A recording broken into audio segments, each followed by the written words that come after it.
This is Wasteland Fatigue Weekly, brought to you by Fatigue Force. All right, so welcome back, everyone, for another deep dive with the Fatigue Force. Yeah, welcome back. We're going to be looking at, this week we've got kind of a hodgepodge of all of those things. Yeah, a little bit of everything. All right, so first off, we've got Railsol, who opens with "Watches are funny that way." And then Mr. Shevchenko jumps in and gives a little bit of history on watches and Dayar. Yeah, for context. Yeah. You know. So apparently way back in like the 200 versions of the game in early 2018, you could actually buy watches Yeah. with durability just in regular shops. Yeah, they weren't the rare items they are now. Yeah. And that's kind of interesting to note how items have changed over time. Right, and they actually had durability, Right. which the current ones don't. No, they don't.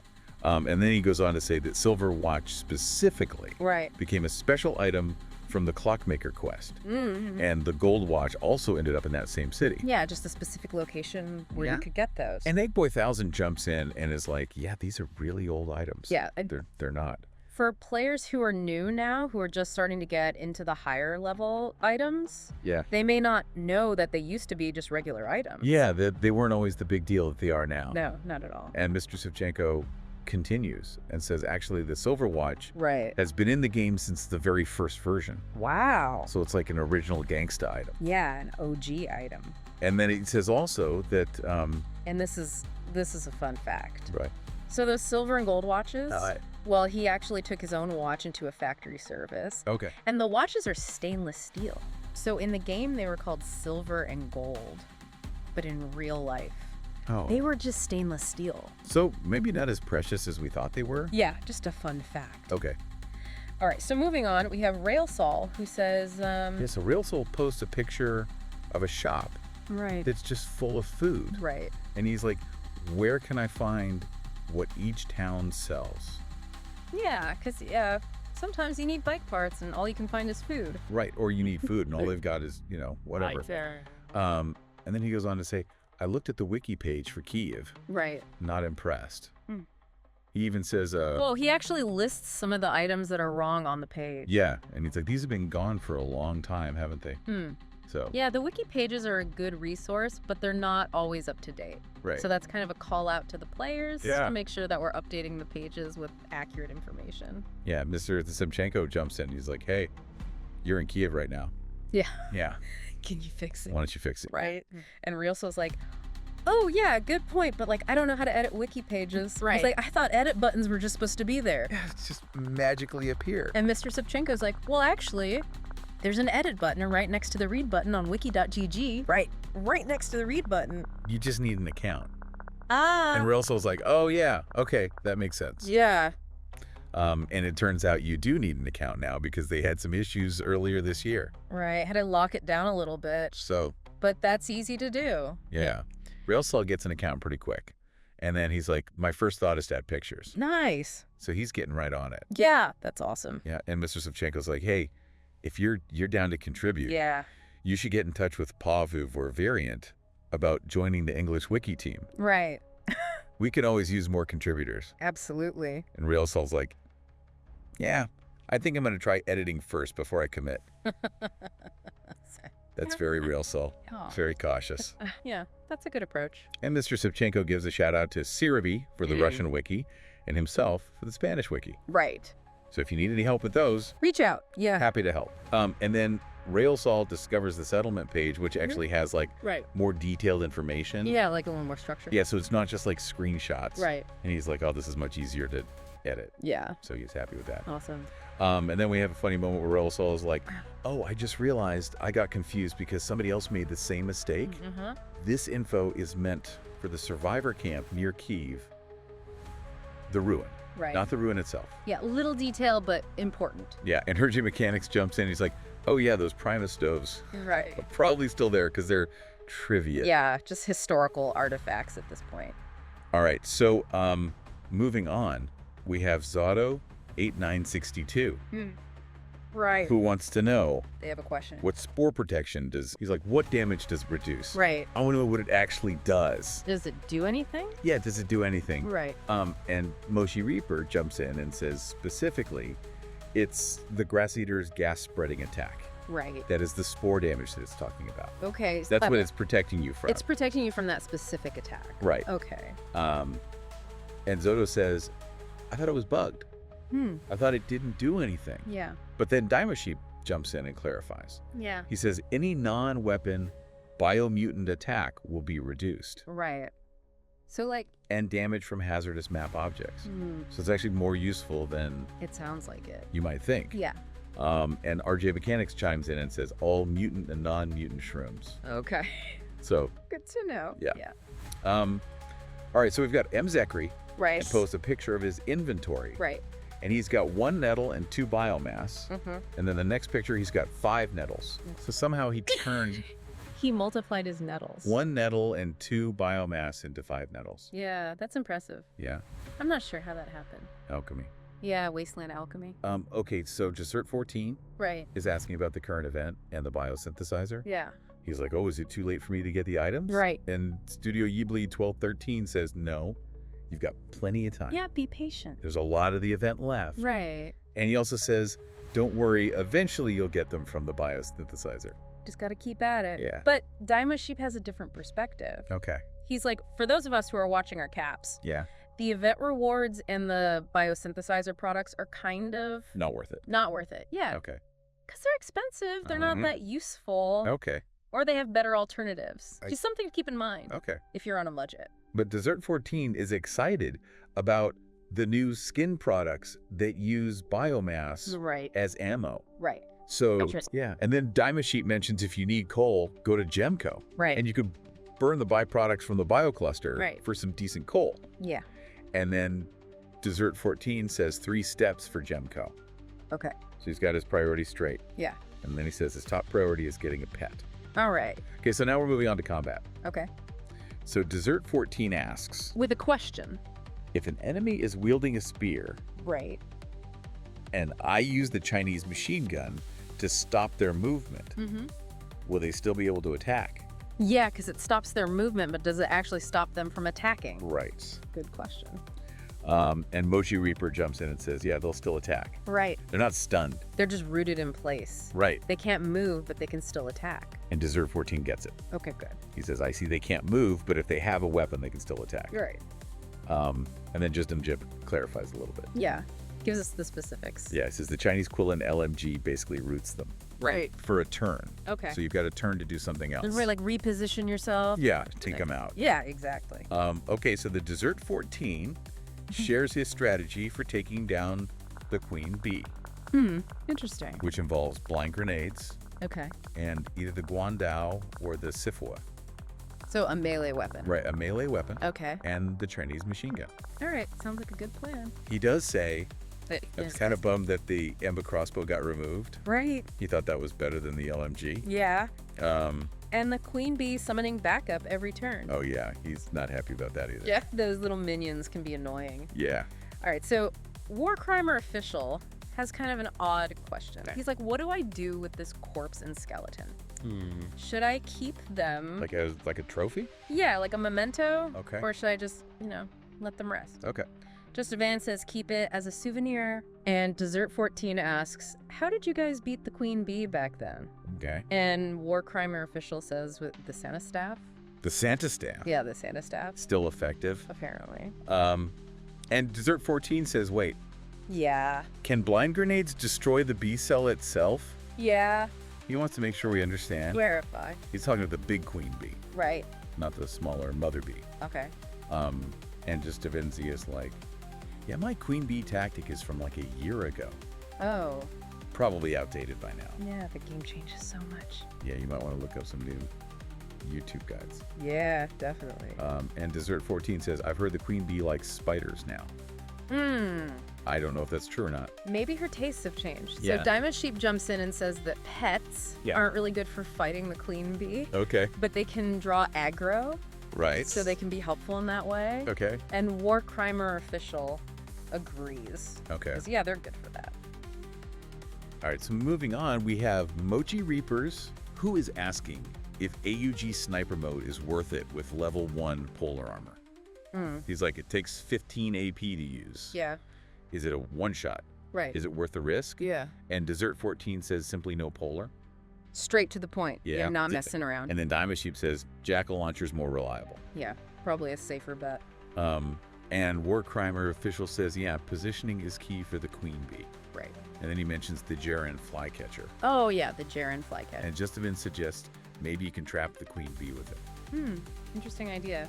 Yeah. So it sounds like the community is still experimenting Yeah. with different ways to beat the queen bee. All right, so now we're talking about weapon choice for labs and biomutants. Okay. So Mochi Reaper's using VSS. Okay. He says it can one-shot enemies, but it's kind of inconsistent. Yeah. War Crimer official says, I like to use the Santa Staff and the Jaren for labs. Okay.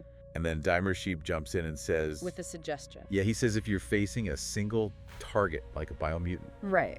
the M1 is more reliable. Yeah. Because it does consistent damage. Consistent damage output. Yeah. Okay. And then Justin says the Chinese machine gun is strong now. Oh, yeah. Especially because you can switch it between an assault rifle and a rifle. Right. So you've got that versatility, which Yeah. is really valuable in Yeah. these situations. Diamond Sheep says, yeah, it's strong, but I still think the M1 is better for biomutants. Okay. Because they're less armored than the event enemies. Right. Usually go down in a couple of shots. Makes sense. War Crimer official says if you're using polar armor, Right. bring the Santa Staff and the Jaren. Okay. And then your third weapon is up to you. Yeah, personal preference. Yeah, and Mochi Reaper says the Avenger is too risky for me. Right. And Daimyo Sheep says when you're using the M1, be mindful of your surroundings. Yeah, good advice. Okay, so RJ Mechanics lets us know He's got the intel. that the main prize for the current event Right. is 800 cap. Okay. And because the EMBA event is still ongoing, Right. there are some extra EMBA goodies like the BioBlockade Inhaler and the Progress Vest. Nice little bonus. All right. Yeah. Studio Able 1213 confirms that these are the prizes Right. for the event that's happening in the community channels. Right. And then Mochi Reaper asks, is it the same prize no matter what position you finish? Yeah. And Azure Mechanic says, yeah, Team reward. you just have to be among the winners. Yes, you got to be a winner. Right. And Mochi Reaper's like, that's better than a stick in the eye. Exactly. And then Mochi Reaper asks about the quantity of the items. Right, like the energy drinks. Yeah, like energy drinks. How many do we get? And RJ Mechanic says it's one of each. One of each. Okay. And And is Com3 got Com Paste included? he says, yeah, that was the same as the Christmas event. Right. And he says if Computant Pace is included, you get 3. Okay. But he's not sure if it's included or not. Right. But Mochi Reaper says that's the same as the Christmas event. And the spooky energy drink from that event was better Oh, yeah. than the regular energy drink. Yeah. And then Diamond Sheep's like, oh, Mochi Reaper with the energy drinks again. Yeah. And Mochi Reaper's like, hey, it's an advantage. Right. You know, I'm running out of my holiday energy drinks. Right. I'm going to save the bio energy drink for later. Card. And then Diamond Sheep's like, what am I supposed to do with all this Yeah. energy drink information? Yeah. And Daimo Sheep Nan says, KKS of Steel is my addiction/advantage. So everybody's got their thing. Yeah. All right, so Daima Sheep. Okay, so now we're moving on from Yeah. energy drinks Right. to bread. Bread. Yeah, Daimo Sheep says, let your flatbread or regular bread expire. That's it. Yeah. Daimo says it, and neither Paris one agrees with him. Why would you let bread expire? It's a mystery. Dessert 14 asks, do the city fruits refresh in every event? Ah, that's a good question. Because he noticed they say safe in the description. Right. And Daimo Sheep says it's random. Yeah. And probably has to do with the monthly reset. Right. Night Series 1 agrees with him. Yeah. He also notices possible trophies in the description of Emba skins and safes. And Bully F1 says, yeah, anything you crack open in this game Right. is random. Yeah, so it's a gamble. Yeah. Sometimes you get good stuff, sometimes you don't. And then Papasso 1 mentions he found some items that have Russian text Oh, or interesting. buff that are in Russian. Maybe a localization issue? Yeah. And then Apostle 1 brings up the skin crate bug. Oh, yeah, that's been a problem. Yeah, Shro jumps in and says, yeah, make sure you check the bug report channel Yeah. because there could be negative consequences if you don't. Right. And Air Mechanics is like, what bug? What's going on?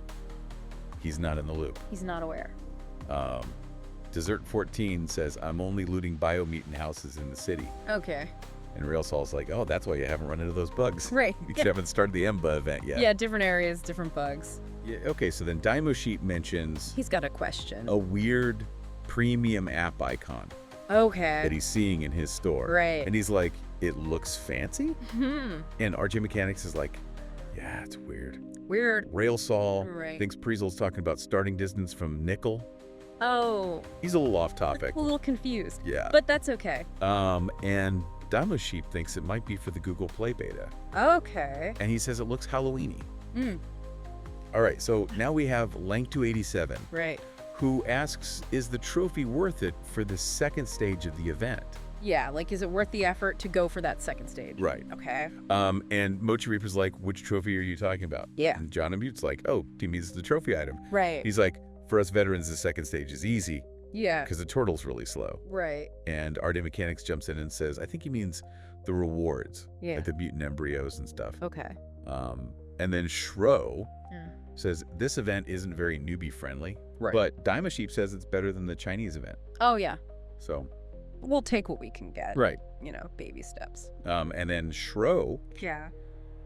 asks, are the event weapons even good for newbies? Yeah. That's a good question. Yeah. Like, are they accessible? Okay, and then Railsol has a radical idea. Okay. He's like, I'm thinking of wiping all the Red X cities I've explored Oh, and just resetting my world state when the EMBA event starts. wow. Because he's tired of backtracking. That's a big commitment to Mhm. avoid backtracking. Yeah. Wow. And then Airgym Mechanics is like, oh my god, the very last disc reward is 22 discs. Oh. He's like, I'm doomed. Because he's been averaging like 10 or 11 discs per reward tier. That's a big jump. Yeah. All right, so Wisher7078 jumps in and says, funny how hard this game is. Yeah. Yeah. And then they ask Friendly Fire versus Mule 2. Tough choice. Yeah, he's like, they both seem trash. Yeah. What about improving crowbar durability? Even worse. Even worse. And Railsol says, I do like the kitchen upgrades, but I usually do those last. Yeah. And Wisher77778 asks, is there anywhere to buy basic parts? Oh, that's a good question. Like, is there a city or a settlement where you can just buy basic parts? Yeah. Yeah. And Railsol's like, no, you just break down the higher tier components. Yeah. But Wisher7778 is like, that seems like a waste Yeah. to break down a complex thing, Right. to get a basic thing. You're going backwards in Yeah. terms of technology. Yeah. Interesting. And then Railsol's like, no, but you can use the crafting bench Right? to make basic parts. From scratch. Yeah, and Wisher778 is like, I just never have enough basic parts. I must Uh-huh. be looking in the wrong places. Yeah, maybe. And Daima Sheep says the amount of basic parts you get from breaking down is the same no matter what level you are. Right. So it's not like you're getting more basic parts later on. Right. Okay. And then Railsol says, oh yeah, somebody randomly gave me 6 live bees the other day. What? Yeah. Yeah. Just out of the blue. Okay. And then he lists some common basic parts. Yeah. Scrap metal, sandpaper, screws, Yeah. nails, glue. Right. You know, which you can buy from settlements. Right. But Daima Sheep's like, yeah, but you need so many Yeah. to upgrade stuff. And they're not worth that much. Yeah. Individually. And then Railsol says, Yeah. you know, it's a bigger loss to scrap the unique items. Right. 'Cause you can only get from like one place. Yeah, because those are gone forever Yeah. if you scrap them. And Apostle One's like, yeah, I agree. Sad emoji. Yeah. And Railsol says once you get to like level 40, Yeah. you're probably going to have to start consuming Right. advanced things to get basic things Yeah. if you need them. If you're really short. Yeah. And Daima Sheep's like, well, the events reset the cities. Yeah. You know, you can go explore the map. Yeah. There's plenty of resources out there. Yeah. If you're willing to look for them. And then Daima Sheep says you need about 1,000 of each 1,000. to max out your base. Of each basic part? Yeah. Wow, that's a lot. Yeah. Right. And then Apostle One says, watch out. Yeah. Because the basic parts you craft Right. might not be tradable. Oh. But Railsol says that's a different crafting station. Oh, okay. So you should still be able to trade them. That's good. Yeah. Good for the economy. Yeah. And Wisher778's like, oh, can I use the package to trade them? And Apostle One's like, no. No. Okay. So you got to do it face to face. Yeah. Okay, so now we're talking about lead. Lead. Yeah. So Daima Sheep mentions lead smelting. Right. And Railsol like, well, you don't need the smelter for most basic parts. Yeah. And he's like, and lead, you should have tons of. Yeah. But Apostle One's like, no, you don't. Not tons. You got to farm the factory cities. Right. And Wisher778's like, yeah, but they don't give very much. Yeah. And Railsol's like, you don't have lead. Yeah. How can you not have lead? Yeah, he's surprised. All right. Mochi Reapers, like, maybe use the Marge units for lead. Yeah. And Apostle One's like, yeah, the bigger factory cities have more, Right. but you're probably not high enough level yet. Yeah. And then Wisher 70078 says, where do I get strong light sources? Oh, good question. Yeah. For those dark nights. Yeah. JJ Mechanic says, Embus, stock lights, or glow sticks. Right. Mochi Reaper specifically says stalker glow sticks. Okay. And Edge Mechanic says, don't open containers until after the next update. Ooh. Hint, hint. Maybe there's going to be some changes Yeah. to the loot tables. Yeah. Yeah. And then Railsaw remembers there's a settlement that sells lead. Okay. And Diamond Sheep says, oh yeah, it's Tula. Tula. And Railsaw's like, oh yeah, I should stockpile lead there. Smart. Because it's early game. Yeah. Okay. So Dymo Sheep brings up meat selling. Okay. He says animals used to drop a lot less meat Go. back in the day. And it's kind of a pain now that you have to process the meat before you can sell it. Right. But Apostle One says, yeah, but I used to make millions of iron nuts. Really, selling butchered biome animals. Wow. Before they made it, so you couldn't sell that kind of meat. Okay. And Dire Sheep's like, that doesn't sound very early game to me. Yeah. But Rollsall says, I actually like that you have to process the meat. He says it stops an infinite money-making loop. Right. Because your tools break. But we want to hear from you. What were your favorite moments from this week's thread? What tips and tricks have you discovered? Drop your thoughts, questions, hilarious anecdotes in the comments below for a chance to be featured in our next deep dive. And don't forget to like and subscribe and hit that notification bell so you never miss an episode of The Deep Dive. Until next time, Wasteland Wanderers, stay safe out there. See ya.